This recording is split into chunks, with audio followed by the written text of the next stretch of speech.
A police sergeant brought a frightened German shepherd home from the snow, expecting only to keep her safe for a few days. But every meal ended the same way. Briar ate a little, then carried the rest toward corners, boots, and doors, as if tomorrow could not be trusted.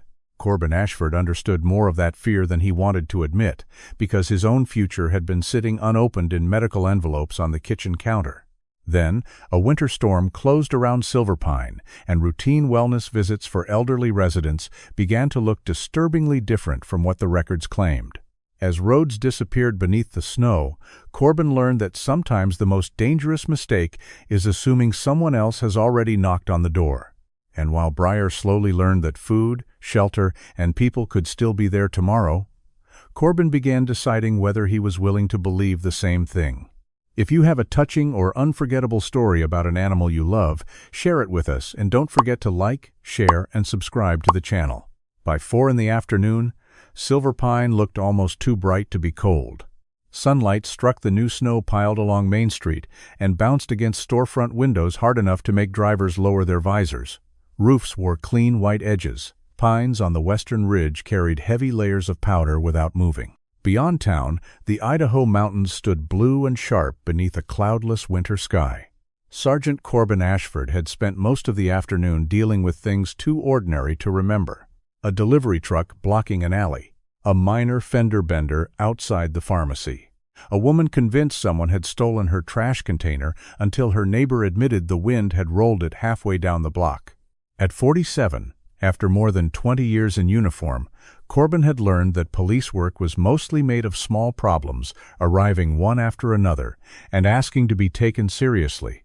He preferred it that way. He was 10 minutes from the end of his shift when he turned the patrol SUV behind Halpern Building Supply.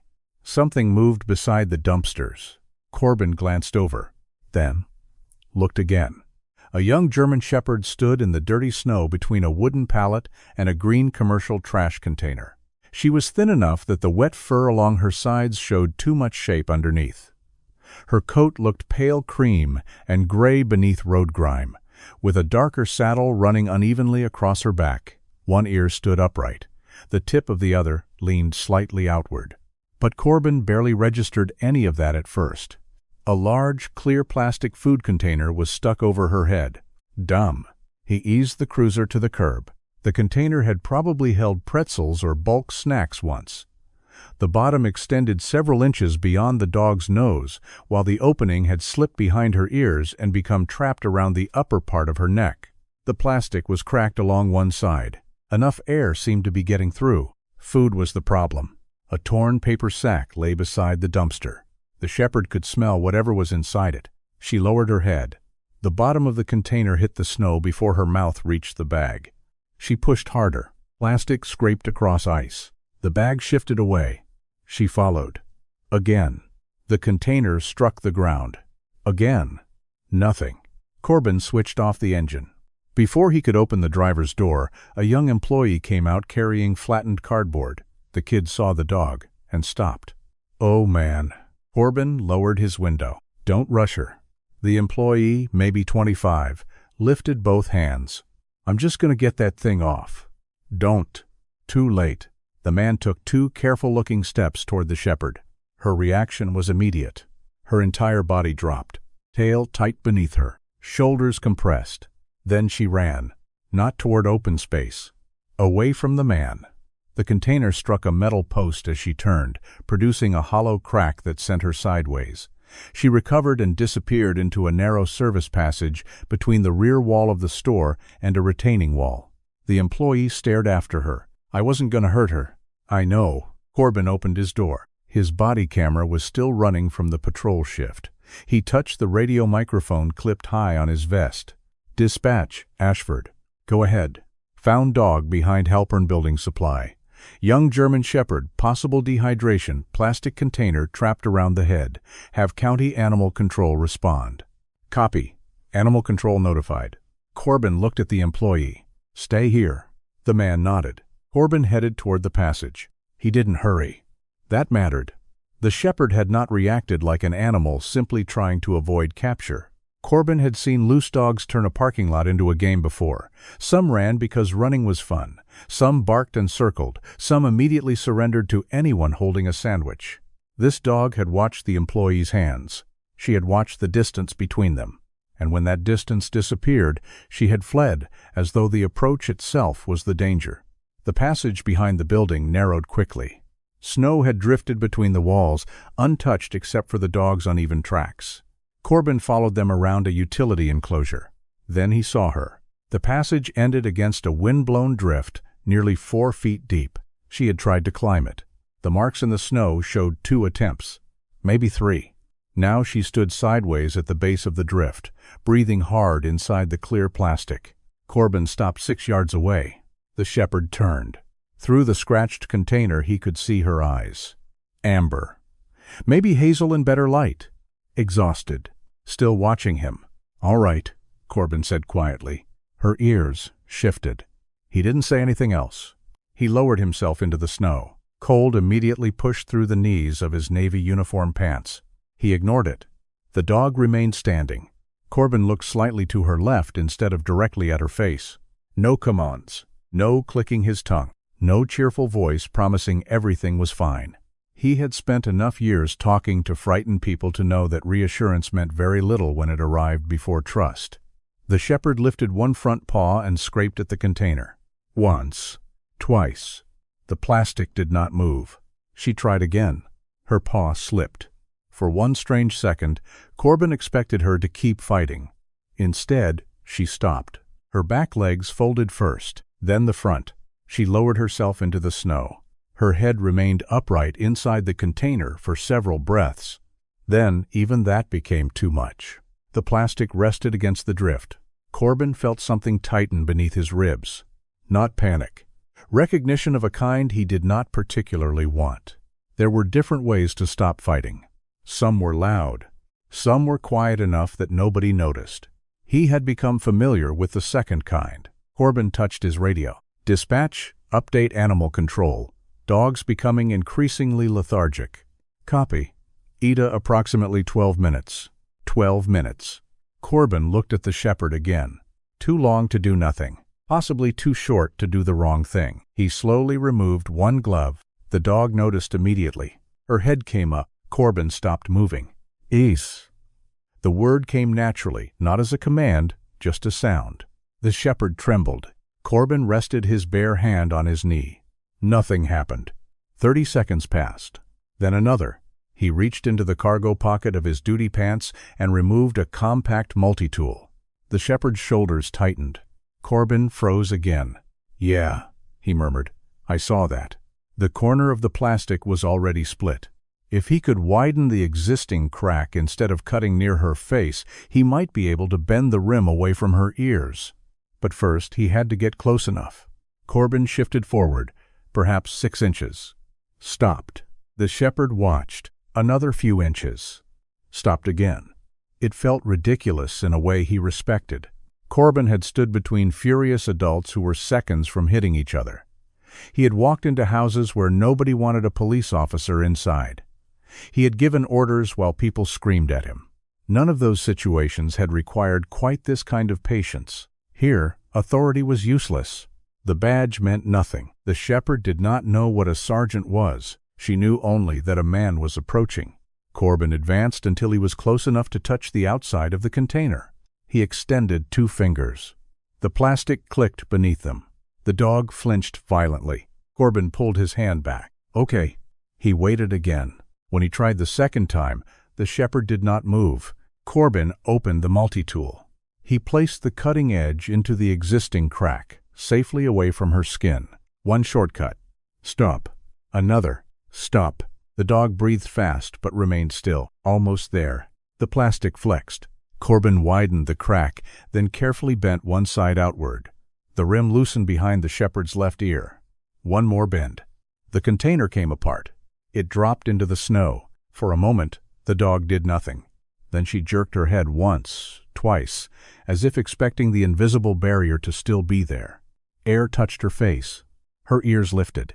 Corbin reached for his water bottle but caught himself before moving too quickly.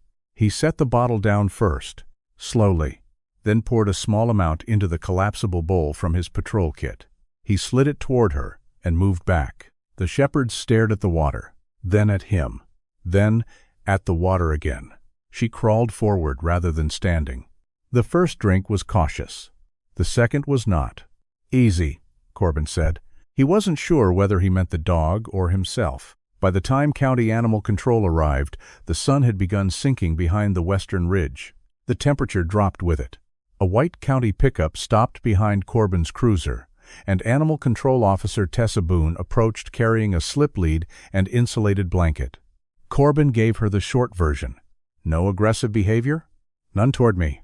"Anybody else?" She panicked when a store employee approached. She wasn't challenging him, she was trying to get away. Tessa nodded. "That's useful." They didn't force the shepherd into the truck. Tessa placed the blanket inside the open transport compartment. Corbin stood several feet away. After nearly 5 minutes, the dog climbed in on her own. Dr. Mallory Quinn's veterinary clinic occupied a low cedar-sided building on the north end of town. Mallory met them in an examination room, wearing deep teal scrubs beneath a lightweight clinic jacket. Auburn hair had been tied loosely behind her neck, and a silver penlight rested in the breast pocket. She did not immediately reach for the dog. Corbin noticed. "Smart?" he said. Mallory glanced at him. "I was going to say the same thing about you sitting in the snow. I had pants on." Remarkable planning. The shepherd stayed close to the wall. The examination took time. Mild dehydration, nutritional deficiency, cold exposure, but no evidence of serious injury. No collar, no microchip. Animal Control checked the county system. No current lost dog report matched her description. Mallory leaned against the counter. "She needs rest, regular food in small amounts, water, and somewhere quiet." Tessa looked down at her tablet. County shelters at capacity, until at least Monday. Corbin already knew what was coming and disliked that he knew. Tessa looked at him. "You established contact with her." "For 10 minutes. More than anybody else has." Mallory added, "Temporary foster. Stray hold rules still apply. She remains a found animal until that period clears." Corbin glanced toward the dog. She was watching the door. Not him. The sensible answer was no. His shifts were irregular. His house had not held a dog in years. More importantly, Corbin had spent almost 2 years arranging his life, so nothing depended on him after he clocked out. He looked at Tessa. "What paperwork?" His house stood on the edge of Silverpine, where residential streets gave way to pine-covered slopes. Corbin carried no ceremony into bringing the dog home. He opened the door, waited. The shepherd entered only after several long seconds. Inside, the house was warm and painfully orderly.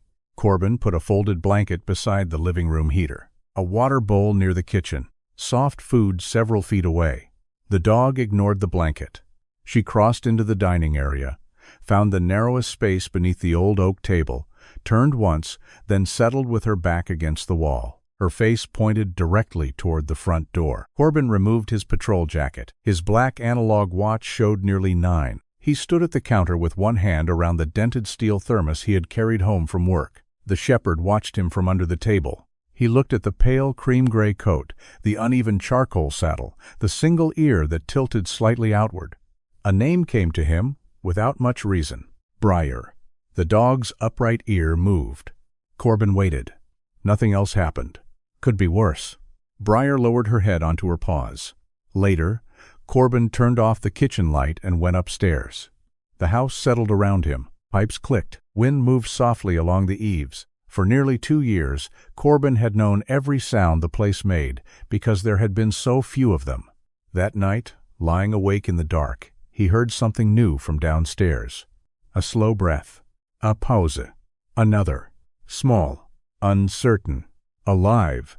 Corbin stared at the ceiling. For the first time in a long while, the silence in his house was no longer complete. Corbin woke before his alarm. For several seconds, he remained still beneath the blankets, listening. The furnace came on downstairs. A pipe clicked somewhere behind the bathroom wall. Wind brushed loose snow against the bedroom window. Then came another sound. A faint scrape from the kitchen. Briar. Corbin sat up. He had not forgotten about the dog. Still, hearing her before seeing her created the strange sensation that something had changed in the house while he slept. Downstairs, the kitchen looked exactly as he had left it. Almost. The food bowl was nearly empty. Corbin stopped at the doorway.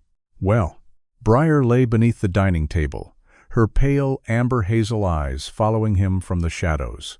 Corbin looked at the bowl again. That's progress. One ear shifted.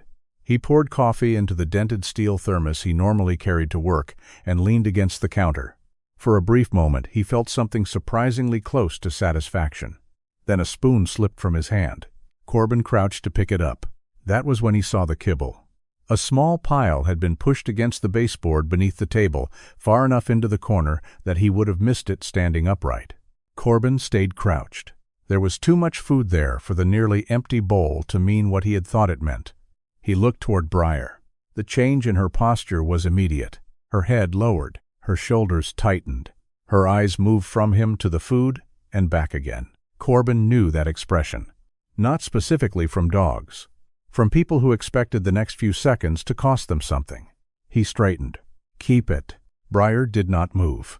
Corbin put on his patrol jacket and left for work. The kibble remained exactly where she had placed it. The next morning, there was another pile behind the curtain near the back door. The morning after that, Corbin found 4 pieces inside one of his work boots. He stood in the mudroom holding the boot upside down. 3 pieces fell onto the floor. The 4th remained wedged near the toe. Corbin looked toward the dining room. Briar watched him. You know this isn't a storage container. No response. Also, that's my good boot. Briar lowered her head again. Corbin stopped smiling. The joke had been for him anyway. He returned the kibble to the floor beside the boot and left it there. Over the next several days, the pattern became impossible to ignore. Briar ate, just not enough. She waited until Corbin left the room, approached the bowl, swallowed several bites, then carried the rest away, one mouthful at a time. Sometimes beneath the table, sometimes beside the rear entrance. Once behind an old stack of newspapers Corbin had forgotten to recycle. The locations were not entirely random. Corners, walls, doors, places where something could be kept close without remaining exposed. Corbin tried different foods. Kibble softened with warm water, plain chicken, a small amount of canned food mixed with dry. The type did not matter. The ritual stayed the same. One night, Corbin sat at the kitchen table finishing paperwork from the station while Briar lay half beneath the dining table. The house was quiet enough that he heard her stomach growl. Briar lifted her head. Corbin looked at the bowl. So did she. She was hungry. There was no question about that. Slowly, Briar approached the food. Corbin kept his eyes on the report in front of him. She took 1 piece of kibble, chewed, then picked up a second. Instead of eating it, she walked to the back door and placed it carefully beside the baseboard. Corbin lowered the page. Briar returned for another. Something about the deliberate movement bothered him more than desperation would have. If she had simply devoured everything, hunger would have explained itself. This was calculation without peace. Food existed. Briar wanted it. And some part of her still considered saving it more important than finishing a meal. Corbin picked up his phone. The next morning, he called Mallory Quinn. Briar froze at the open rear door of Corbin's SUV. Not fought, not pulled away, simply stopped. Corbin had already learned there was a difference. He placed a folded blanket across the rear footwell and stepped back. You got all day. Technically, Corbin did not. Mallory's appointment was in 25 minutes. Briar did not care about scheduling. After nearly 4 minutes, she placed 1 paw inside, then withdrew it. Corbin checked his watch. Another minute passed. Finally, Briar climbed into the vehicle. Corbin closed the door gently. You're going to make an excellent bureaucracy consultant. Mallory was waiting when they arrived. This time, Briar did not retreat entirely to the wall of the examination room. She stayed close to Corbin's leg instead, watching Mallory's hands. Mallory noticed without commenting. She checked Briar's mouth again, then her abdomen, weight, hydration, and general condition. Nothing suggested pain while chewing. No obvious digestive problem. Weight was still low, but moving in the right direction. Mallory washed her hands and turned toward Corbin. Tell me exactly what she's doing. Corbin did. He described the small meals, the hidden kibble, The boot. The door. The fact that Briar sometimes remained hungry after choosing to store food. Mallory listened without interrupting. When he finished, Corbin asked the question that had been building for days. "So what happened to her?" "I don't know." Corbin frowned. "You've got a guess." "I've got 6 guesses. That's not the same thing." He waited. Mallory leaned back against the counter. She may have gone without reliable food. She may have lived somewhere with other animals competing for meals. She could be carrying stress from being loose for however long she was outside. Somebody may have punished her around food. Or none of those things may be exactly right. Corbin glanced toward Briar. "So we do nothing?" "No." Mallory's answer came quickly. "We don't invent a biography for her." That landed differently. Mallory continued. "People like explanations, especially sad explanations. They make behavior feel organized. But if you decide you already know what happened, you'll start responding to a story instead of the dog in front of you." Corbin looked at her. "So what do I respond to?" "What she's actually showing you." Briar had settled beside Corbin's boot. Mallory gestured toward her. "She's eating some. She's drinking. Her weight is improving. She's not guarding the food from you. She's not becoming more distressed. That's what we know." "And the hiding?" "Make meals predictable. Same general times. Keep water available. Don't reach into her hiding places while she's watching. Don't force her to eat in front of you. Track what she actually consumes." Corbin nodded. Mallory added, "Predictability matters more than persuasion right now." He almost asked whether that applied only to dogs. Instead, he said, "Anything else?" "Patience. That's expensive. Still cheaper than most veterinary procedures." Corbin changed the household without announcing that he had done so. Breakfast at 6:30. Dinner at 6. Fresh water every morning and again after work. No hovering. No testing Briar to see whether she trusted him yet. He stopped treating every step out from beneath the table like evidence of improvement. That part proved harder than expected. Humans liked measurement. Corbin especially liked measurement. Response times. Distance. Case numbers. A thing was easier to manage when someone could put a number beside it. Briar refused to improve in a straight line. One evening she ate 6 feet from Corbin. The next, she would not approach the bowl until he left the kitchen. One morning she followed him halfway into the living room. That night, a truck door slammed outside and she returned beneath the table for hours. Corbin began learning not to make every backward step mean something permanent. Then the envelopes started arriving again. The first appeared between an electric bill and a hardware store flyer. Silverpine Regional Medical Group. Follow-up labs requested. Corbin recognized the return address before reading it. He carried the envelope inside, set it beside the keys.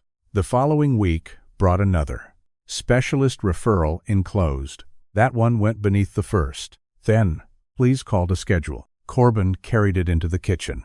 Briar was lying with her front paws beyond the edge of the table. He placed the envelope on the counter and began preparing her dinner. 6 o'clock. Exactly. He measured the portion, set the bowl down, walked away. Briar waited until he sat at the table before moving toward it. She ate 4 bites, then picked up another and carried it toward the curtain. Corbin watched her disappear behind the fabric. Predictability matters. Mallory's words returned with irritating clarity. Corbin looked at the 3 unopened envelopes. For Briar, tomorrow had to look enough like today that she could begin trusting it. Food at 6. Water in the same place. The same man returning through the same door. Corbin, meanwhile, had been doing almost the opposite. He had spent months refusing to know what came next. The abnormal blood work had been discovered during a routine occupational health screening. His department physician had not removed him from duty. Nothing had been diagnosed. That almost made avoidance easier. There was no confirmed illness to fight, only questions. And Corbin had discovered that an unanswered question could be placed in a drawer much more easily than an answer could. Briar returned from behind the curtain. She approached the bowl again, ate another piece. Corbin reached toward the medical envelopes. His fingers touched the top one. Stopped. Briar chewed. Corbin withdrew his hand. Don't start. Briar looked at him. He almost laughed. I'm aware of the hypocrisy. Her tail moved once against the floor. Corbin stared at the envelopes for another moment. Then he moved them to the narrow table beside the refrigerator. He did not open them. but he did not put them in the drawer either. It was not courage. It was barely movement. Still, the envelopes remained visible. 9 days after the found dog report had been entered, Mallory called while Corbin was finishing paperwork at the station. "No owner." Corbin leaned back in his chair. "You sound disappointed." "I sound factual. It's one of your warmer qualities. The stray hold is cleared." Corbin looked through the glass wall of his office toward the bullpen. An officer laughed at something near the copy machine. A radio crackled. Ordinary life continued. Mallory said, "Animal control needs a placement decision." Corbin already understood. "Shelter? They can take her now." He looked toward his keys. A small silver dog tag was not there yet. Nothing in his life required him to say yes. Temporary had worked. Temporary was safe. Temporary allowed a person to care without promising anything beyond the immediate problem. He had become very good at temporary. Corbin left work and drove to the clinic. Briar was with him. Mallory had the adoption paperwork waiting. Corbin read every page because that was what he did with official documents. Vaccination requirements. Licensing. Owner responsibilities. Emergency contact. Permanent ownership. That last phrase held his attention longer than it should have. Mallory did not interrupt. Corbin looked down. Briar sat beside the chair. Not underneath it. Beside it. Her left ear tipped outward. Her eyes moved toward the clinic door when someone walked past, then returned to Corbin. He exhaled slowly. "Am I sure?" Mallory folded her arms. "That sounds like a question you're asking yourself." "No." He picked up the pen, then looked at Briar. "Put my name on it anyway." Mallory's expression softened, but only slightly. "That's usually how signing works." Corbin signed. The pen scratched across the paper. Nothing dramatic happened. Briar did not understand the form. The room did not change. Outside, snow slid from the clinic roof in a soft rush. Corbin handed the pen back. For nearly 2 years, most of his decisions had been about reducing what the future could demand from him. Today, without being certain, he had done the opposite. He had chosen something that would need breakfast tomorrow, and the day after that, and the day after that. Briar leaned lightly against his knee. Corbin rested his hand beside her shoulder without touching her until she chose not to move away. "Yeah," he murmured. "I know." By the first week of February, Briar had stopped treating the dining table as the safest place in Corbin's house. Not completely. On difficult evenings, she still returned to the narrow space beneath it, where 2 wooden legs and the wall gave her a predictable boundary. But more often now, Corbin found her asleep on the rug beside the kitchen doorway or stretched along the patch of winter sunlight that crossed the living room floor after breakfast. The change was small enough that nobody else would have noticed. Corbin noticed. He simply stopped commenting on it. Briar had also begun eating while he remained in the kitchen. Not always. Sometimes Corbin still had to turn his back or carry his coffee into another room before she approached the bowl. But on better mornings she would take a few bites while he stood at the counter preparing for work. That became part of their routine. At 6, Corbin made coffee. At 6:10, Briar ate. At 6:30, they walked. Silverpine mornings were bright and hard with cold. Snowbanks rose along the residential streets, and the eastern sky turned pale gold before the sun cleared the pine-covered ridge. Corbin wore a charcoal winter jacket over his forest green thermal shirt, while Briar walked in the matte black harness he had bought after the adoption paperwork cleared.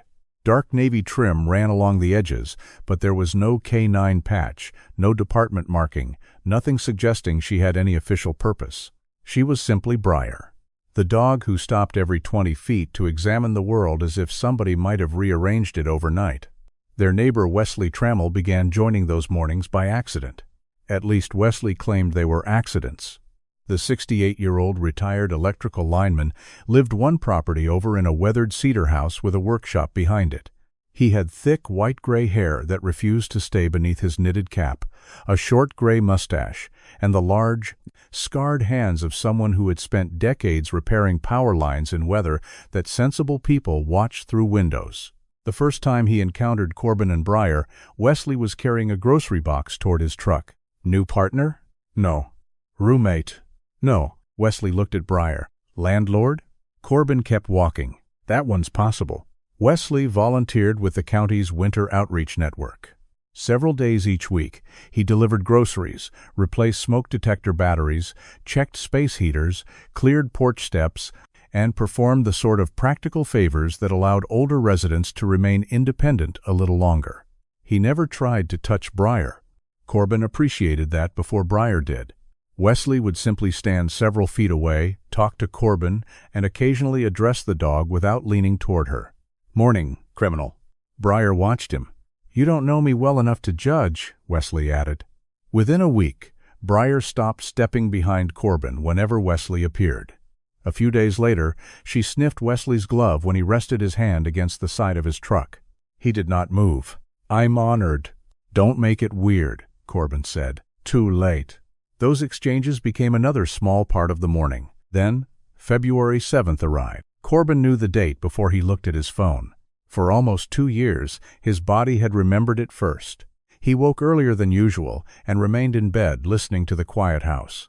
The anniversary of Lena's death had once felt like a wall placed across the calendar. Everything before it belonged to a life in which she existed. Everything after required crossing through that day again. Corbin had learned to function around it. He still went to work if scheduled, still bought groceries, still answered the phone. But once a year, he drove to a mountain overlooked north of Silverpine, where he and Lena had spent winter afternoons when they were younger and less organized. This year, he had taken the day off. He packed without thinking much about it. A thermos, 2 sandwiches, a small container of plain chicken for Briar, gloves, a folded blanket. His old canvas shoulder bag sat open on a dining chair, while Corbin went upstairs to retrieve a heavier coat. When he returned, Briar was standing beside the chair. Something was in her mouth. A piece of kibble. Corbin stopped on the final stair. Briar placed the kibble inside the open bag. Then she walked away. Corbin frowned. She disappeared beneath the dining table. A few seconds later, she returned carrying another piece. Into the bag. Then another. Corbin remained where he was. Briar crossed toward the back door. She pushed her nose behind the curtain and emerged with 2 more pieces of food she had apparently stored there. Both went into the canvas bag. Then came a piece from beside the baseboard. Another from the old work boot Corbin had stopped wearing because Briar had adopted it as one of her storage locations. She was not playing. She was gathering. Corbin slowly moved toward the chair. Briar froze. Her body lowered slightly. Her eyes went to his hand, then to the bag. Corbin stopped. For days, he had thought of her food caches as separate things. A pile under the table, a few pieces near the door, a mouthful behind a curtain. Now Briar had taken food from several protected places and moved it into the one object in the room that was clearly being prepared to leave. Corbin looked at the bag, then at Briar. He heard Mallory's warning in his head. Don't invent a biography. He didn't. He had no idea what Briar had lived through. Maybe the bag meant nothing more than a new hiding place. Maybe she simply liked the smell. Maybe everything Corbin thought he understood was wrong. But there was one thing he could see without inventing anything. The bag was leaving, and Briar had decided the food should leave with it. Corbin felt an unexpected pressure behind his ribs. "You think I'm taking the pantry?" Briar remained still. Corbin reached toward the bag. Her weight shifted backward. His hand stopped.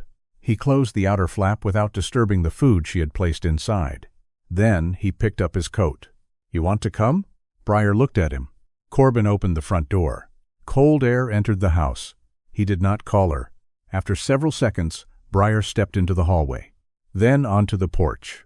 The mountain road north of Silverpine climbed through stands of lodgepole pine and open slopes where sunlight flashed across the snow. Briar sat in the rear seat, secured by her harness.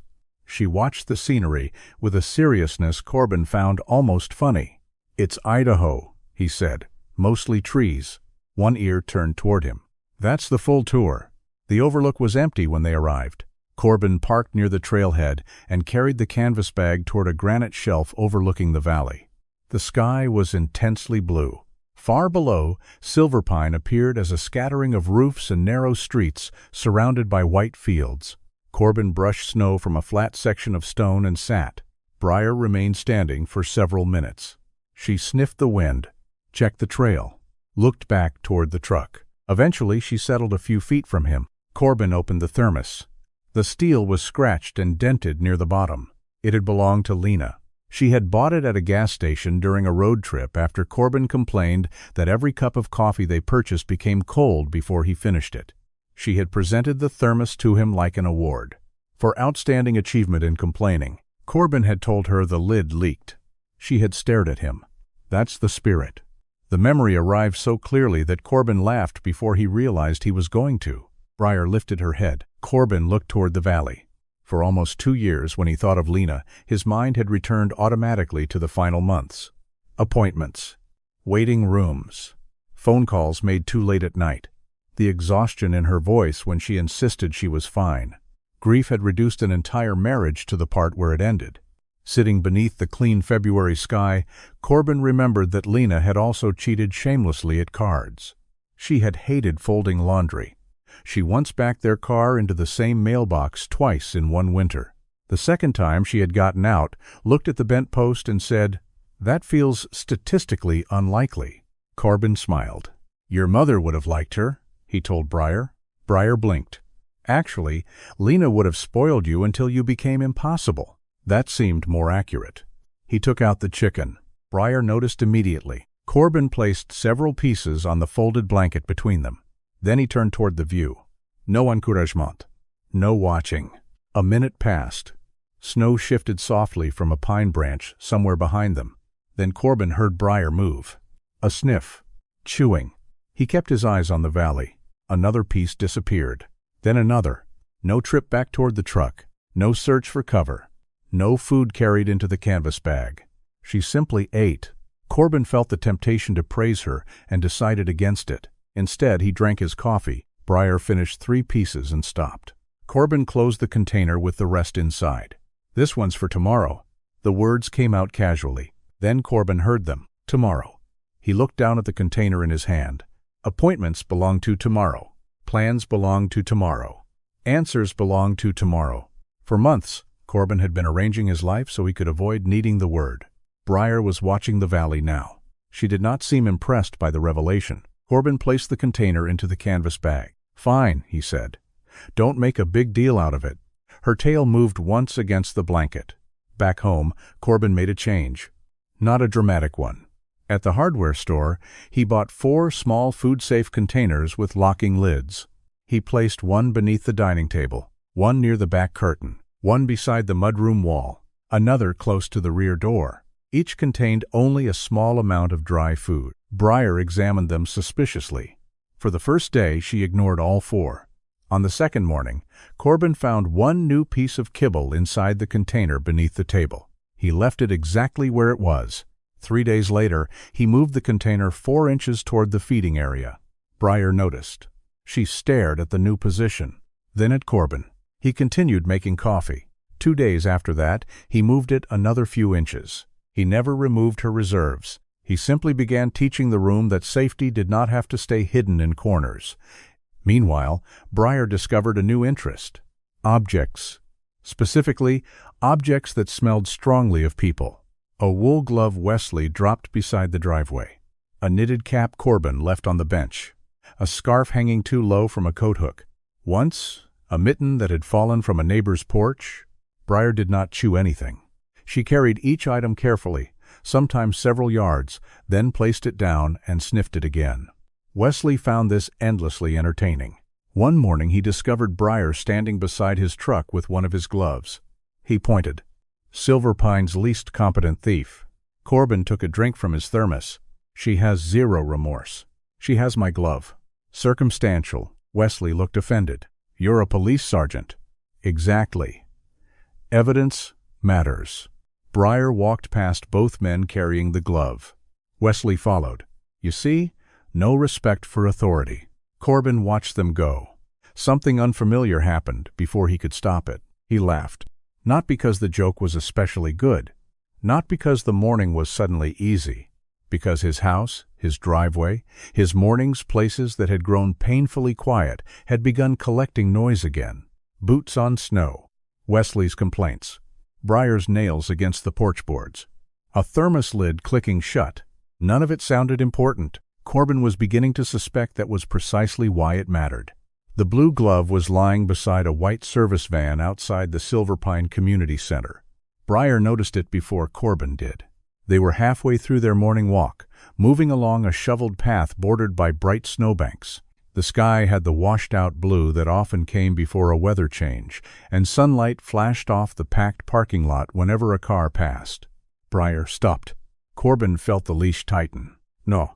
Her ears moved toward him, but her nose remained pointed at the glove.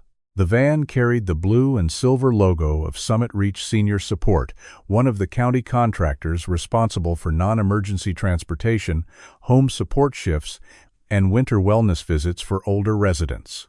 A man in a Summit Reach jacket was unloading insulated grocery bags near the rear doors. Corbin shortened the leash. "Leave it." Briar stepped forward anyway. The glove disappeared into her mouth. Corbin sighed. Of course. The employee turned. He was broad through the shoulders, somewhere in his 40s, with a red winter cap pulled low over his forehead. "Hey." The volume mattered more than the word. Briar's entire body changed. Her shoulders dropped. Her tail lowered. She backed directly against Corbin's leg, still holding the glove. The employee walked toward them. "That's mine. I've got it." Corbin kept his voice level. The man pointed toward Briar. "Dog needs to learn not to take people's stuff." Briar compressed herself closer to Corbin. For an instant, the progress of the previous week seemed to disappear, not because it actually had, because fear had returned faster than confidence could answer it. Corbin stepped slightly between them. "I said I've got it." The man stopped. Corbin held out his hand toward Briar without reaching for her mouth. "Drop." She hesitated, then released the glove. Corbin picked it up and handed it back. The employee took it with an irritated shake of his head. "She ought to be trained better." "She is being trained." "Doesn't look like it."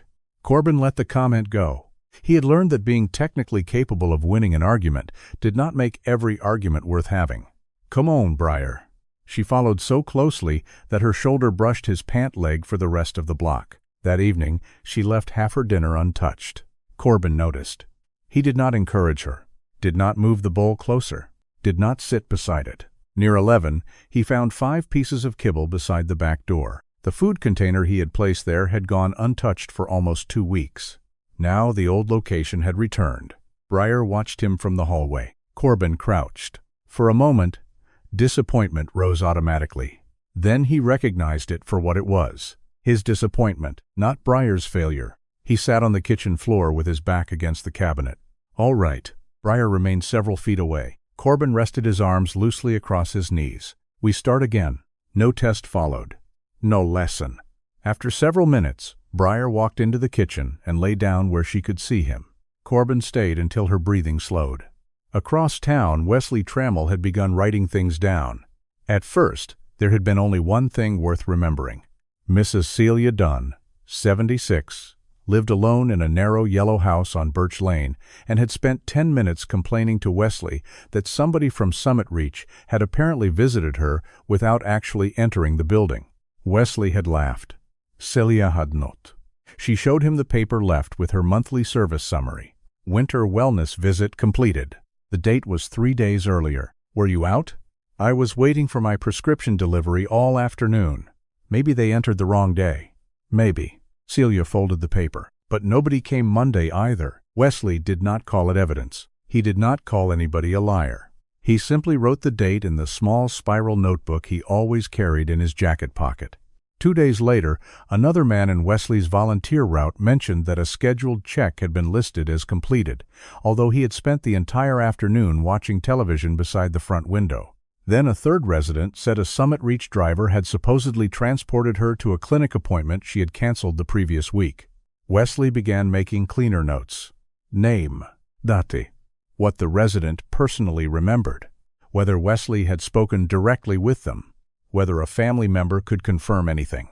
Nothing confidential beyond information people had voluntarily told him. No theories. No accusation. That was the part Wesley understood instinctively from decades of electrical work. 1 strange reading meant almost nothing. 3 meant you stopped assuming the meter was wrong. When he mentioned it to Corbin one morning, the sergeant was scraping ice from the windshield of his SUV. "Could be bad paperwork," Corbin said. "Could be. Could be people remembering dates wrong." Could be. Corbin looked at him. You don't sound convinced. Wesley stuffed the notebook back into his rust-brown work jacket. I sound like a man who doesn't know yet. That answer interested Corbin more than certainty would have. Keep it that way. Wesley nodded. I plan to. Briar appeared at the porch behind Corbin, carrying one of Wesley's gloves. Wesley stared. You've got to be kidding me. Corbin looked over his shoulder. Different glove. That improves nothing. For a moment, the conversation became ordinary again. But when Wesley drove away, Corbin noticed the notebook still visible through the windshield on the passenger seat. Inside the Summit Reach office, the problem looked less human. It looked like columns. Kelsey Morrow spent most of her workdays moving names through those columns. At 35, she had become very good at making logistical failure appear manageable. She wore her dark, copper-brown hair in a low ponytail, usually had a gray sweater pushed up to her elbows by noon, and kept a dark green coffee tumbler beside her keyboard even after the coffee inside had gone cold. Transportation schedules changed. Staff called in sick. Snow delayed routes. Clients confused appointment time. Most discrepancies had explanations. Recently, some did not. Kelsey stared at 2 wellness visits on her screen. Same employee. 2 addresses. 29 miles apart. Completion timestamps separated by 15 minutes. She checked the route map, checked the shift assignment, checked whether one of the records had been edited later. Nothing made the timing possible. Another alert appeared. A medical ride had been marked completed. Kelsey recognized the client's name because he had called less than an hour earlier. He was still at home, waiting. She printed the route summary, then carried it to Dean Varick's office. Dean was 53, neatly dressed in a charcoal quarter-zip over a pale blue shirt, with salt and pepper hair combed carefully to one side. Reading glasses rested low on his nose while he studied a performance dashboard. He looked up. What have you got? This route closed as completed. Dean glanced at the paper. So? The client says nobody arrived. Did the driver forget to close the cancellation? He didn't cancel. Dean leaned back. We're short 6 people this week, Kelsey. I know. Mobile updates are messy in bad weather. This isn't weather. Dean took off his glasses. He did not look angry. That somehow made the conversation worse. Our completion rate is already below contract target. Close the route, we'll reconcile it tomorrow. Kelsey did not move. But nobody went. Dean's expression remained tired rather than cruel. Tomorrow. That single word stayed with her long after she returned to her desk. Tomorrow. Tomorrow meant another shift, another report. Another person, assuming the number on the screen, represented something that had actually happened. Kelsey opened a blank document. She typed the route number, then another. No patient histories, no medical details, only the discrepancies she needed to preserve. Before leaving that evening, she submitted a formal concern through the County Contract Reporting Channel addressed to Marianne Holt at County Aging Services. Marianne had worked with Summit Reach long enough to know the difference between ordinary operational noise and a pattern worth checking. She did not accuse anyone. She requested clarification. And she did not close the report. By the following afternoon, weather alerts had begun appearing on Corbin's phone. A Pacific storm system was pushing inland faster than expected. The National Weather Service forecast heavy snow overnight, strong winds at higher elevations, rapidly falling temperatures, and difficult travel by the next evening. Silverpine reacted in its usual way. Hardware stores sold batteries. The grocery store ran low on bread. Public Works began pre-treating the main roads. Corbin checked flashlights, charged his backup radio, topped off his vehicle, and brought extra firewood inside. Briar followed him from room to room. You're supervising now? She sniffed the toolbox. Good. I needed management. Outside, wind had begun shaking snow loose from the pines. Corbin finished securing a loose storage bin lid and went inside. 10 minutes later, Briar appeared in the kitchen carrying the small rubber-backed mat from the mudroom. She dropped it beside the back door. Corbin looked up from his phone. No. He returned the mat. Briar backed away. 2 minutes later, she came back carrying one of his work boots. She placed it in almost the same spot. Briar. Her ears tipped forward. Corbin moved the boot. This time, she brought a dish towel. That made him stop. The behavior resembled her collecting, but not exactly. Normally, Briar carried something, settled with it, sniffed it, sometimes abandoned it in another room. Here, she approached the door, dropped the object, and immediately moved away. Corbin walked toward the entrance. Briar retreated several steps. He stopped. She stared at him. The hair along her shoulders was slightly raised. Corbin's attention sharpened. He did not open the door fully. He cracked it only a few inches. Cold air entered. So did a smell. Sharp. Artificial. Wrong. Corbin closed the door immediately. Propane. Stai. Briar remained in the kitchen. Corbin exited through the front, circled the house at a safe distance, and located the problem near the rear exterior wall. A heavy pine branch had fallen during the afternoon wind and damaged part of the protective structure around the propane regulator. The odor was strongest near the equipment.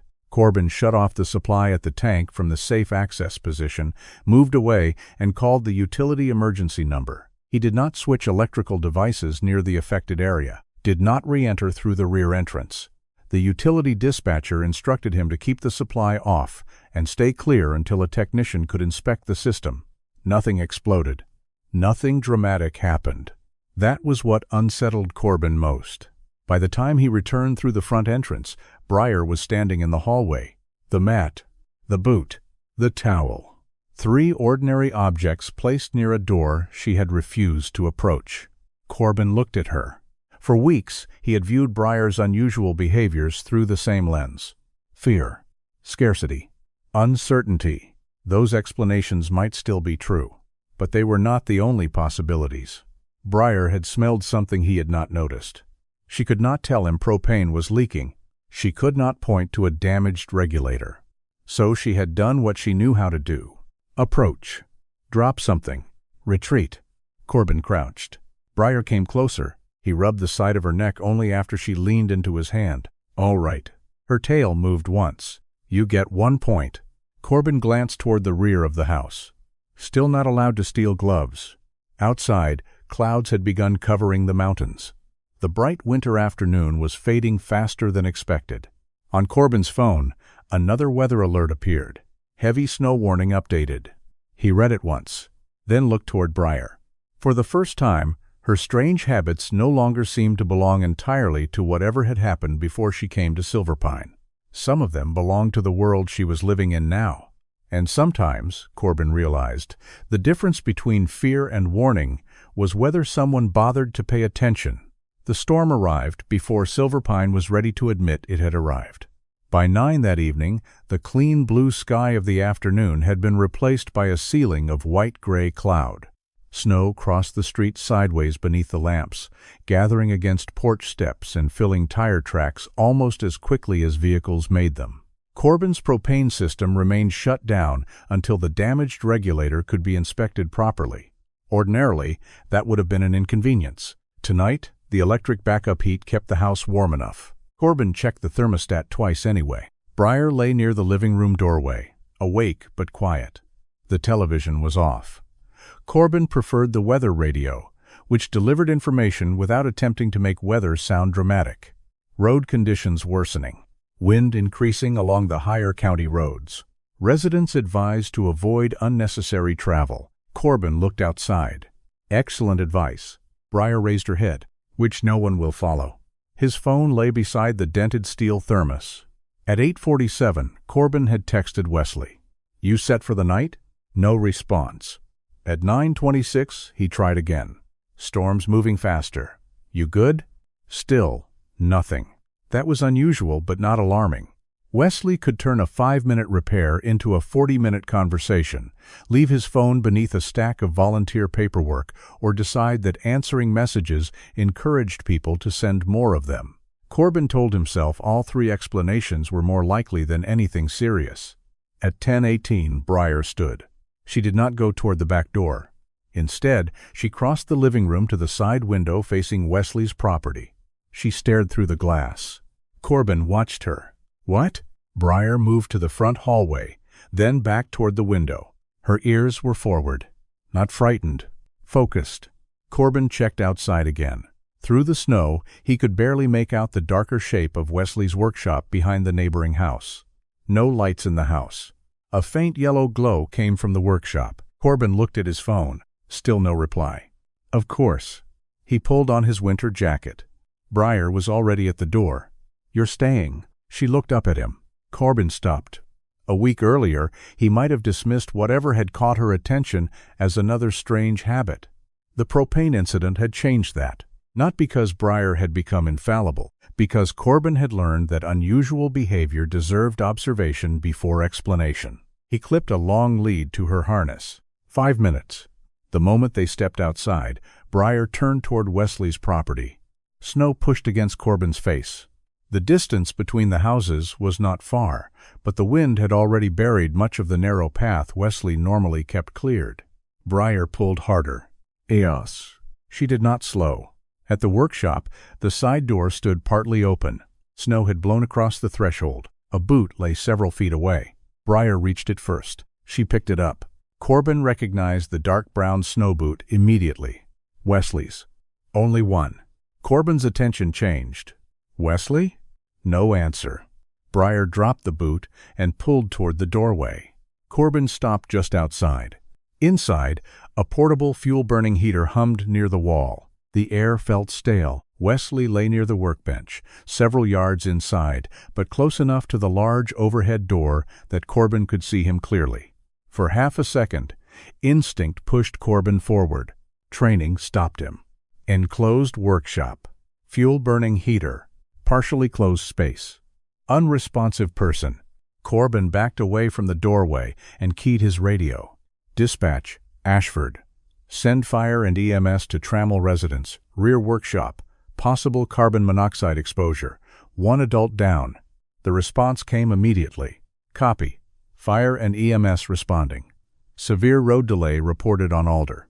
Corbin looked toward the controls.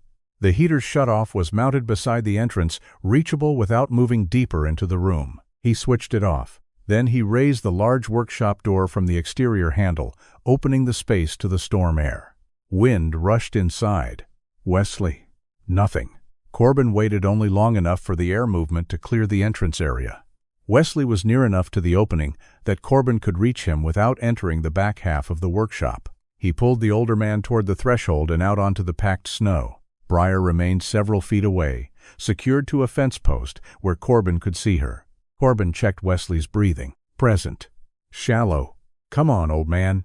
No response. Don't make me explain to everybody that your workshop beat you. Wesley's eyelids moved. Corbin exhaled. That better be annoyance. A siren sounded somewhere beyond the blowing snow. It seemed to take forever to grow louder. When fire and EMS arrived, the response was efficient rather than cinematic. A firefighter wearing a portable meter approached the workshop only after checking the air at the entrance. The device alarmed almost immediately. Elevated CO. That confirmed what Corbin had suspected.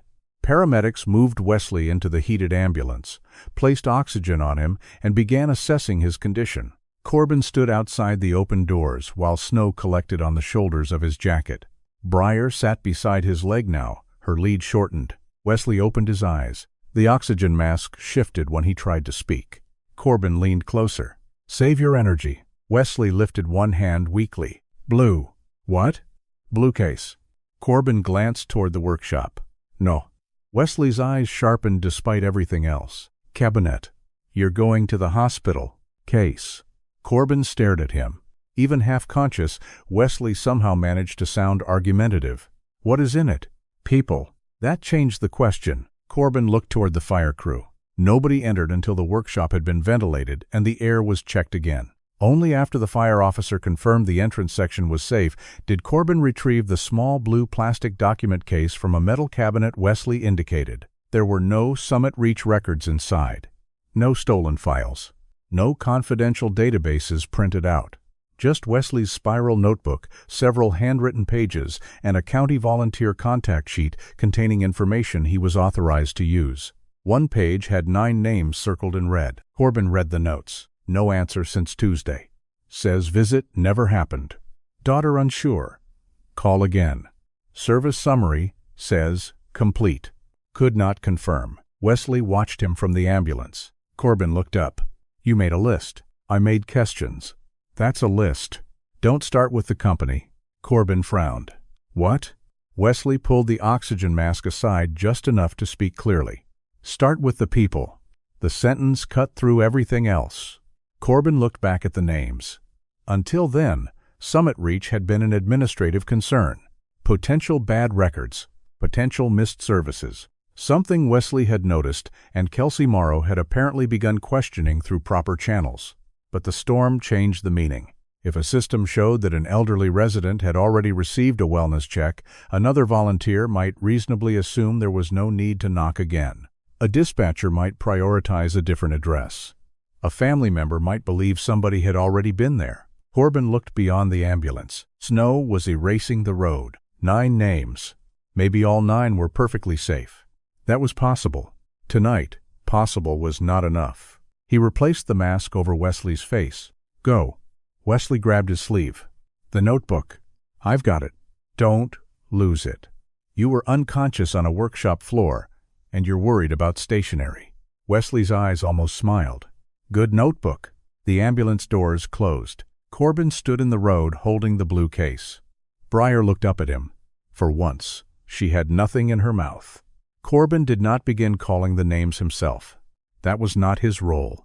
He contacted the watch commander and explained exactly what Wesley had documented and exactly what he had not. No allegation, no assumption. 9 people whose status needed confirmation during a rapidly worsening storm. Within minutes, County Emergency Management joined the call. Mary Ann Holt answered from the county operations room. Corbin had spoken with her only briefly before. Her voice had the deliberate calm of someone who understood that rushing through information was different from responding quickly. "Read the names." Corbin did. Keyboard sounds came through the phone. Mary Ann checked only the system she was authorized to access. 6 of these are currently enrolled in high-risk winter support. Corbin looked toward the white street. "And the other 3? "Lower risk categories. Still checking." She paused. "Kelsey Morrow submitted a contractor concern yesterday. I'm bringing her onto the call." Kelsey sounded tired when she joined. Corbin could hear office noise behind her. Mary Ann asked, "Can Summit Reach confirm completed visits for these names?" "I can confirm what the system shows. That's all I'm asking." Keys clicked. Kelsey read the first name. Completed. Second. Completed yesterday. Third. Transportation service only. Fourth. Kelsey stopped. "What?" "That one shouldn't be closed." Nobody spoke for a moment. Mary Ann said, "Why?" The assigned worker called out, "Could someone else have covered it?" "Maybe. I'm checking." Corbin looked at Wesley's handwritten note beside the same name. No answer. That was enough. Not proof of wrongdoing. Enough for a welfare concern. Mary Ann began coordinating calls while Silverpine Police, Fire, EMS, and County Emergency Management organized a verification response. Nobody used the word investigation. Tonight was not about proving anything. It was about getting voices on the other end of phone. The first call produced one. An older woman answered angrily because the ringing had interrupted a movie. She was safe at her daughter's house. One name crossed off. The second resident had already relocated to the warming center before the roads worsened. Crossed off. A neighbor answered at the third address. "He's here. Power flickered, so I made him come over." Crossed off. Corbin felt some of the pressure ease. 3. Then the next phone rang until voicemail. No answer. The fifth did the same. At the 6th address, the landline produced nothing. Mary Ann tried the emergency contact. Voicemail. Kelsey continued comparing the Summit Reach statuses. Completed. Completed. Completed. The word began sounding less reassuring each time she said it. Corbin stood at his kitchen counter after returning home, Wesley's blue case open beside him. Briar rested near the doorway. Outside, the wind pressed snow against the windows in long white sheets. Mary Ann's voice came through the speakerphone. "We've confirmed 3, multiple addresses still outstanding." Corbin looked at the handwritten names. Each had been ordinary to him an hour earlier. Now everyone represented a door, a kitchen, a furnace, a person who might be asleep and annoyed when somebody finally knocked. Corbin hoped for annoyed.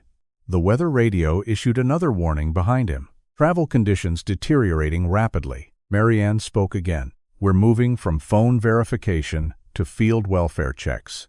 Corbin closed the blue case. How many still unanswered? Brief pause. Too many. Outside, the road disappeared beneath fresh snow, and somewhere beyond the windows were doors everyone had believed somebody else had already opened. By midnight, Silverpine had stopped looking like a town and started looking like a collection of lights floating in snow. The storm erased curbs, driveways, mailboxes, even the lower halves of parked cars. Wind pushed powder across the streets in long sheets that vanished beneath emergency lights almost as soon as they appeared. At the municipal garage, Corbin climbed into the tracked utility vehicle assigned to winter emergency response. It was slower than a patrol SUV, louder and considerably less comfortable, but its rubber tracks could move through streets where ordinary vehicles were beginning to lose traction. Fire Captain Nolan Breck stood beside the open driver's door. At 50, Nolan had the broad, settled build of a man who had spent years wearing heavy gear without ever mistaking endurance for invincibility. Gray had overtaken most of the hair at his temples. His face was square and weathered, his instructions economical. You drive where I tell you. Understood. You don't go into a hot zone. Understood. Nolan looked toward the rear cabin. Briar sat secured by her black harness to a short tether. She stays in the vehicle unless I say otherwise. Corbin nodded. She isn't a K9. I know. The house isn't cleared for gas service. And there's nowhere local I can safely place her tonight. I know that too. Nolan shut the driver's door. Good. Then we're already saving time. Corbin almost smiled. They moved. The first address belonged to Edith Carraway, 79, who lived in a small house near the western edge of town. No answer by phone. No porch light. A firefighter knocked while Corbin kept the UTV running. Nothing. Briar shifted behind him. Corbin looked through the side window. Half buried beneath the lowest porch step was a single house slipper. Briar had seen it too. When Corbin opened the cabin door, she leaned toward the porch, nose working rapidly. Sty. Her attention moved toward the side of the house. Nolan noticed. What? Could be nothing. That's why I'm asking. Corbin clipped Briar's longer lead and stepped down. She sniffed the slipper, then pulled toward the side wall. Nolan sent one firefighter around the corner. Everybody quiet. For several seconds, there was only wind. Then, knock. A pause. Knock. Weak. Wood against wood from somewhere inside. Nolan's expression changed. Entry. The firefighters went in. Edith was found on the floor near a rear mudroom. She had fallen while carrying firewood and could not get back up. She was conscious, embarrassed, and more irritated by the fuss than frightened by what had happened. I was fine, she insisted, as paramedics wrapped her in a blanket. You were on the floor, Corbin said. I was thinking. Horizontally? Edith stared at him. That was almost funny. Corbin looked toward Briar. I'm having a strong night. Edith followed his gaze. That the dog? Yes. She find me? No. That answer mattered to him. She noticed something we checked. Edith considered that, then nodded. Fair enough. They moved to the next address. Leonard Pike was 74 and required an oxygen concentrator at night. His electricity had failed nearly 2 hours earlier. The backup battery was still running when they arrived. Barely. Leonard sat in a recliner beside the machine wearing 2 sweaters and a knitted cap indoors. A portable oxygen cylinder rested on the floor beside him. There was no dramatic discovery. No broken window. No frantic call. Just an old man sitting in the dim light of a battery lantern, occasionally glancing at a gauge. Nolan's crew transferred him to a transport sled while Corbin secured the oxygen equipment. How long did you think that battery had? Corbin asked. Leonard shrugged. Long enough, I hoped. You could have called. Didn't want to bother anybody. Corbin tightened the strap across the equipment. Tonight, bothering people is the system. Leonard gave him a tired smile. I'll put that on a Christmas card. As they moved Leonard toward the staging vehicle, Corbin looked once at the nearly depleted backup indicator. The image stayed with him, not because Leonard had been minutes from catastrophe. Corbin didn't know that. Maybe the battery had lasted another hour, maybe more. What bothered him was the waiting. A man sitting alone beside a machine, quietly calculating whether something essential would last until help arrived. Corbin had been doing his own version of that for months. He pushed the thought aside. There were more doors. At 1:14 a.m., Marianne Holt came over the operations channel. "We have a priority change." Corbin was driving back toward the community center staging point. Nolan took the radio. "Go ahead. Cedar Hearth Winter Respite House. 6 residents tonight." Corbin knew the place. A large converted lodge east of town used during cold weather for older residents who were temporarily safer there than alone at home. Marianne continued. "Summit Reach System shows 2 aides assigned on site." "Shows?" Nolan asked. "That is the problem." A second voice joined the call. Kelsey Morrow. One aide says management canceled her shift before the storm. The second couldn't get through after County Road 12 closed. Nolan's jaw tightened. "Who's at Cedar Hearth?" "We don't know." Corbin felt the significance immediately. Marianne added, "Former caregiver Dana Creel got a call from one resident earlier this evening. The resident said, 'Nobody showed up. Dana lives less than 3 miles away. She went over before road conditions collapsed.'" "When was the last contact?" 8:42. No one spoke for a moment. "Landline?" "Down." "Cell?" "Intermittent." Nothing answered in the last hour. Nolan looked at Corbin. "Turn east." Corbin turned. The main road to Cedar Hearth ended beneath a fallen pine. The fire engine stopped well short of the property. The tracked UTV continued through the final stretch carrying medical gear, blankets, rope, and an evacuation sled. Briar remained tethered inside. Cedar Hearth emerged slowly from the blowing snow. 2 stories. Dark siding. 1 weak emergency light above the front entrance. No one came outside. Fire crews checked the exterior first. Then one firefighter approached the building with a meter. The reading changed the entire operation. Elevated CO on the east section. Nolan's voice became sharper. Respiratory protection only inside. Nobody freelances. Corbin stayed exactly where he had been assigned. Outside. He helped establish a rope line between the entrance and staging point because visibility sometimes collapsed to less than 20 feet. The first resident came out supported by a firefighter. Corbin checked the printed roster Marianne had sent. 1. The second used a walker. 2. A third man appeared wrapped in 2 coats over pajamas. 3. The fourth came out on an evacuation sled. 4. Briar stood inside the UTV, watching everything through the open side door. A firefighter emerged with another elderly woman. 5. Corbin looked at the roster. 6 residents. Who's missing? Nolan came over. Corbin ran his finger down the list. Howard Pritchard, 80. Limited mobility. And Dana? Not accounted for. Nolan radioed the interior team. 2 people missing. They went back in. Corbin waited. He hated waiting differently now. Years of police work had taught him that action could feel useful even when it wasn't. Standing still while someone else did the job they were trained to do required another kind of discipline. The interior team returned several minutes later. No Pritchard, no Creel. Nolan stared at the building. Checked the floor plan again. Corbin felt a small tremor move through his right hand. Cold? Probably. Fatigue? Maybe. He tucked the hand beneath his opposite arm. An EMT noticed. "You good?" "Yes." The EMT gave him a look. Corbin corrected himself. "Tired." Better answer. Corbin drank water. For once, he did not resent being observed. Then Briar stood abruptly. Her ears turned toward the far side of Cedar Hearth. Corbin followed her gaze. A low-service entrance sat partially sheltered beneath an overhang, away from the main doorway. Briar pulled against the tether once, then stopped. A soft whine came from her. Corbin approached, but did not release her. "She isn't trained." Nolan looked toward the service door. "I know." Briar whined again, not barking. Listening. One of the firefighters walked toward the entrance. The door would not open. "Yaml?" Briar remained fixed on it. Nolan lifted one hand. "Quiet." Everyone stopped talking. Snow hissed against jackets. Wind moved around the corner of the building. Nothing. Then the firefighter nearest the door leaned closer. Knock. He raised his head. Another. Then a third. Weak. From the other side. Nolan was already moving. "That's enough? Work the door." Firefighters approached from the lower reading side after checking the corridor conditions. The door itself was not locked. Something heavy blocked it from inside.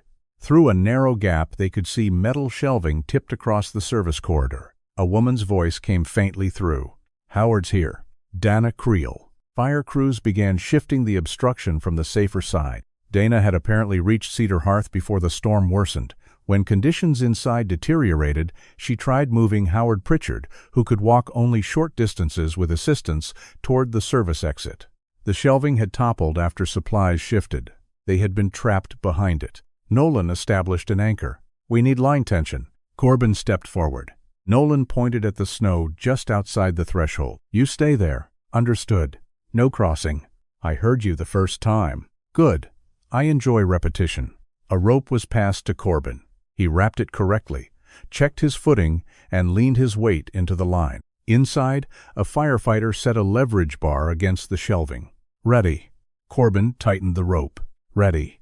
"Pull." They moved together. Metal scraped. The shelving shifted perhaps an inch. Again. Corbin's shoulders began burning. His breath shortened.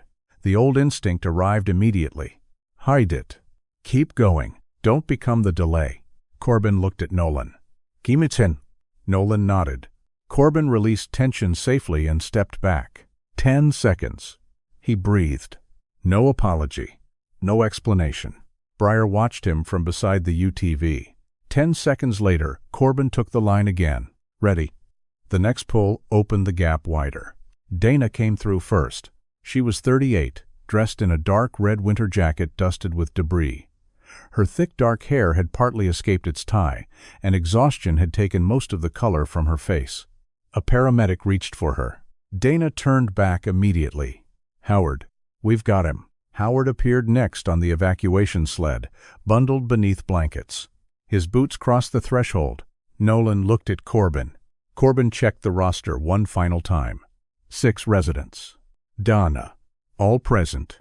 Nolan keyed his radio. All accounted for. That was it. No cheering.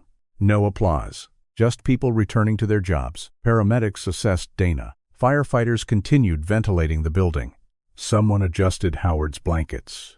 Corbin let the rope fall loose in his hands. Something inside his chest released. Not pride. Relief. Briar approached when Nolan finally allowed Corbin to bring her away from the vehicle. She pressed her pale, cream-gray side against his leg. Corbin looked down at her. Only weeks earlier, he had found Briar in the snow after she had run out of strength to keep trying. Tonight, she had heard something or smelled something or simply noticed something the humans had overlooked and refused to turn away from the door. Corbin rested a hand lightly against her shoulder. He did not call her a hero. He knew better. Briar had only paid attention. Sometimes, Corbin thought, that was how people were saved from being forgotten. Not by someone doing everything. By someone noticing one door that had not been checked. Silverpine looked smaller after the storm.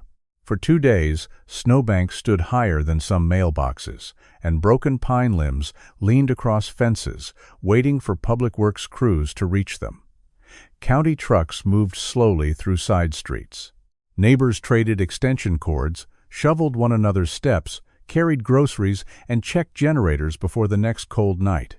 Nothing about the town looked heroic in daylight. Corbin preferred that.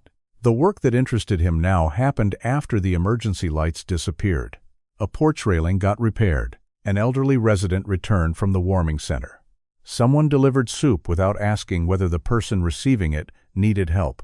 A generator that had failed during the storm was serviced before it could fail again. Showing up after the danger had passed, Corbin was beginning to understand, was its own kind of responsibility. Wesley returned home 4 days after the carbon monoxide exposure with strict instructions to rest. He obeyed for approximately 6 hours. When Corbin stopped by the next morning, Wesley was sitting at his kitchen table in a burgundy flannel shirt with a blanket across his knees and his spiral notebook open beside a cup of coffee. "You're supposed to be resting." "I am sitting." "You've made 3 phone calls." "Resting doesn't prohibit telecommunications." Briar entered, behind Corbin. Wesley pointed at her. "That dog saved my life." Corbin removed his jacket. "Don't tell her that." "Why?" "She already steals from you." Briar walked toward Wesley. For one hopeful second, the older man smiled. Then she lowered her nose toward his left foot. Wesley's expression changed. "My boot." Corbin looked innocent. "The one from the workshop?" "My good snow boot." "Evidence." "Evidence of what?" "Poor footwear management." Wesley stared at him, then laughed hard enough to start coughing. Corbin handed him the water glass on the table. "Excellent recovery. You're a terrible nurse." "I'm not your nurse." That's become painfully clear. The exchange felt ordinary. That mattered more than Corbin expected. Before Briar, before the storm, teasing someone had sometimes felt like performing an old version of himself that no longer quite fit. Now he did not think about it until afterward. The Summit Reach review moved much more slowly. Corbin saw only pieces of it because most of it was not his investigation. County auditors handled contract compliance. Investigators reviewed whether records had knowingly been falsified. Law enforcement became involved where potential criminal violations crossed into its authority. There was no hidden ledger, no single email saying exactly what had happened. The pattern emerged through things that were individually boring: vehicle GPS logs, employee schedules, billing submissions, client statements, route completion timestamps, system edits. A driver supposedly completed 2 visits in locations too far apart for the recorded times. Another route showed a wellness check after the assigned employee had called out. Several residents said nobody had arrived on dates the contractor had billed as completed. Kelsey Morrow cooperated fully. The route numbers she had preserved gave investigators specific places to begin, but even those did not prove everything by themselves. Some errors were simply errors. A worker had selected the wrong client. A timestamp had synchronized late. A canceled visit remained open. Those records were separated from the ones that could not be explained so easily. Dean Varick was interviewed more than once. So were supervisors and field employees. The picture that formed was less theatrical than people around town wanted it to be. Staff shortages had become chronic.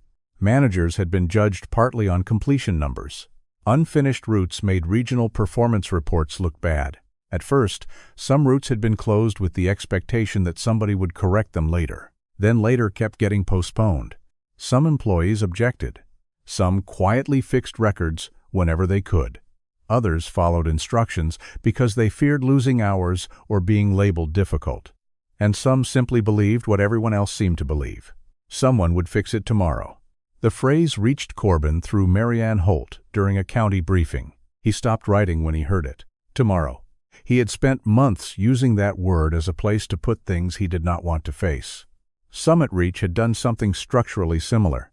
Not in motive, not in consequence, but in a bit. Move the uncomfortable thing forward one day, then another. Eventually the delay itself became the decision. Summit Reach's regional contract was partially suspended while the audit continued. High-risk winter visits were reassigned to other providers. Marianne helped implement a temporary county rule requiring incomplete high-risk checks to trigger escalation rather than being quietly closed at the end of a shift. Corbin did not follow every development. He did not need to. The storm had already shown him the part he cared about. A database could call something complete. That did not make the person behind the record safe. Briar did not transform after Cedar Hearth. That pleased Corbin more than a miraculous change would have. A delivery truck slammed its door outside the house one afternoon, and Briar startled so sharply that she retreated into the hallway. Another evening, Corbin discovered 2 pieces of kibble in the small container near the rear entrance. He left them there. By morning, they were gone. He stopped measuring recovery by whether fear ever returned. Fear returned. The difference was how long it stayed. One Saturday morning, Corbin poured Briar's breakfast and made coffee. She ate while he remained in the room. All of it. Corbin noticed only after he saw the empty bowl. He looked toward the small food container near the back door. The same kibble had been sitting inside it for several days. Untouched. He checked the container beneath the dining table. Nothing new there either. Briar drank water and walked into the living room. Corbin followed as far as the doorway. She turned once on the rug, then lay down. In the middle of the room, not under furniture, not beside a wall, not facing the front door. One front leg stretched ahead of her. Her head settled flat against the rug. Within minutes, she was asleep. Sunlight crossed her pale cream-gray coat. Corbin stood watching. There was nothing dramatic about it. No command had produced it. No training session had ended with applause. A dog could not announce that a house had finally begun to feel dependable. Sometimes she simply slept as though it would still exist when she woke. Corbin turned toward the kitchen. An envelope sat beside his thermos. Silverpine Regional Medical Group. He had moved it twice since it arrived. Not hidden. Not opened. He picked it up. For several seconds, he simply held it. Then his thumb went beneath the seal. The paper tore with an embarrassingly ordinary sound. Inside was another request for follow-up blood work and specialist evaluation after the abnormal occupational health results. No diagnosis. No certainty. Just questions he had delayed answering. Corbin looked toward Briar. She slept through the entire event. Helpful. One ear twitched. Corbin took out his phone. The clinic answered after 4 rings. Silverpine Regional Scheduling. My name's Corbin Ashford. A keyboard clicked. Mr. Ashford. Yes, we've been trying to reach you. I know. The admission was easier than the explanation would have been. Would you like to schedule the follow-up? Corbin looked through the kitchen window. Snow was beginning to melt along the edge of the woodshed roof. Drop. Pause. Drop. Yeah? He picked up a pen. Let's schedule it. There was no revelation afterward. The room did not feel different. Corbin still disliked hospitals. He still did not know what the tests would show, but there was now a date written on the calendar.